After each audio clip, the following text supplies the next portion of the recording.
télé, radio et digital. Good Morning Business. C'est un vote crucial pour l'Union européenne qui va se dérouler aujourd'hui. Mario Draghi, le Premier ministre italien, va solliciter la confiance des députés après avoir proposé sa démission la semaine dernière.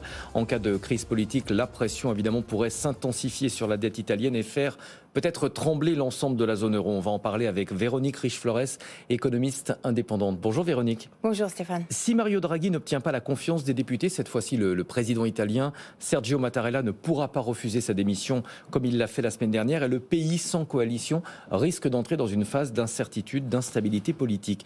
Quel est le risque pour l'Union européenne ? Le risque est, on a envie de dire, on l'a déjà connu, hein, c'est d'abord effectivement un mouvement de défiance à l'égard de l'Italie et du résultat des futures élections, parce que dans ce cas, effectivement, nous aurions d'autres élections, dans un paysage politique extrêmement instable, où on voit difficilement une quelconque coalition qui soit pas menée par des eurosceptiques pur jus prendre finalement le pouvoir, et même à ce niveau-là, ça reste très, très instable en réalité. Et donc effectivement, le premier risque, c'est ce mouvement de défiance des investisseurs à l'égard de l'Italie et donc une remontée des taux avec un écartement donc des taux italiens par rapport aux Allemands, ce qu'on appelle les spreads.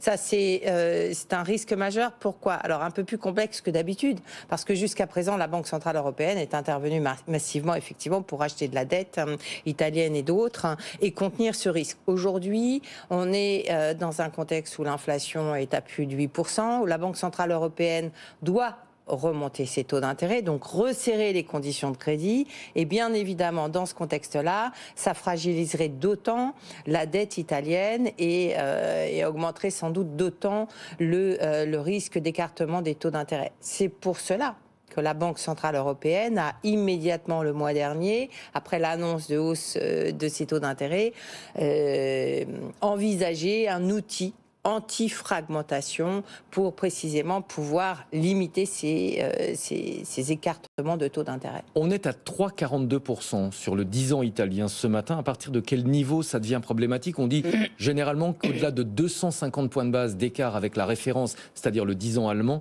ça devient problématique, ça devient tendu. Alors, il n'y a pas de règle en la matière, mais effectivement, en général, quand on dépasse les 250 points de base, c'est qu'il y a accélération du phénomène de défiance et en général, on se dirige vers les 300 points de base et des niveaux qui, effectivement, suscitent beaucoup d'inquiétude et appellent des interventions surtout. Donc effectivement, aujourd'hui, on est à peu près à 215-220 points de base pour l'instant. Donc c'est mieux qu'il y a quelques temps, hein, il y a très peu de temps, parce qu'effectivement, la Banque centrale... En réalité, on a tous l'impression que les autorités européennes ne peuvent pas faire autrement que de proposer un plan d'action pour protéger l'Italie en cette période extrêmement troublée en Europe, où on a la problématique du gaz à régler, celle de l'inflation, celle de l'euro. Donc il faut une solution. Mais bien évidemment, cette solution va dépendre de l'issue politique en Italie. Si vous avez un gouvernement eurosceptique, il y a difficilement de solution, en tout cas immédiate. On peut imaginer que la BCE laisse baigner un petit peu dans son jus une nouvelle coalition qui serait eurosceptique pour montrer à quel point les choses pourraient tourner vinaigre pour l'Italie. On voit bien quelle pourrait être la stratégie là. Donc effectivement, un risque à tous les niveaux. Est-ce qu'il y a un risque de retomber dans la crise de la dette comme on l'avait vécu en 2010, ou est-ce que la Banque centrale européenne saura cette fois-ci prendre les devants pour éviter qu'on revive cet épisode noir ? On a envie de dire, après cette expérience ou ces expériences, on devrait trouver les moyens.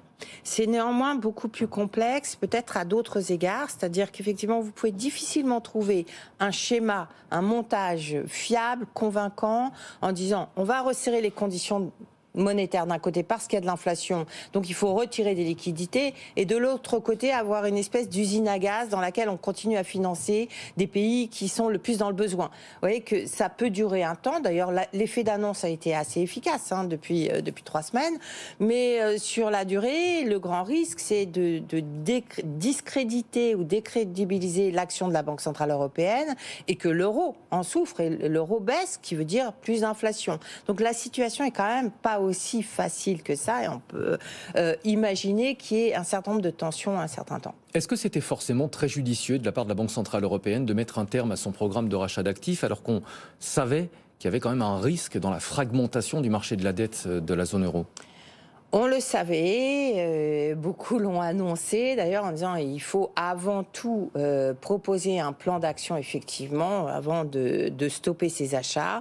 Maintenant effectivement vous êtes toujours dans cette situation où si vous devez resserrer les conditions monétaires, vous ne pouvez pas remonter les taux d'intérêt d'un côté et puis continuer à financer parce que ça finit par avoir un effet net sur l'impact recherché par le resserrement monétaire qui est quand même une réduction des liquidités et un coup de frein à la demande. N'oublions pas cet objectif, c'est quand même le cœur de toute action de resserrement de la politique monétaire. Rapidement, demain la BCE va annoncer sa première hausse de taux depuis 11 ans. En cas de crise italienne, est-ce qu'à votre avis elle va être limitée dans son cycle de hausse de taux? Incontestablement, et je pense que c'est également pour cela que l'euro baisse autant et que les taux d'intérêt à long terme, si vous regardez, taux futurs en Allemagne ou dans les pays où il n'y a pas de risque, effectivement, ont sensiblement baissé, comme ils l'ont fait d'ailleurs aux États-Unis. Donc oui, c'est une des raisons qui fait redouter que cette crise italienne ait un effet potentiellement durable sur la BCE et sa crédibilité. Merci beaucoup, Véronique Riche-Flores, économiste indépendante. Merci d'avoir été avec nous.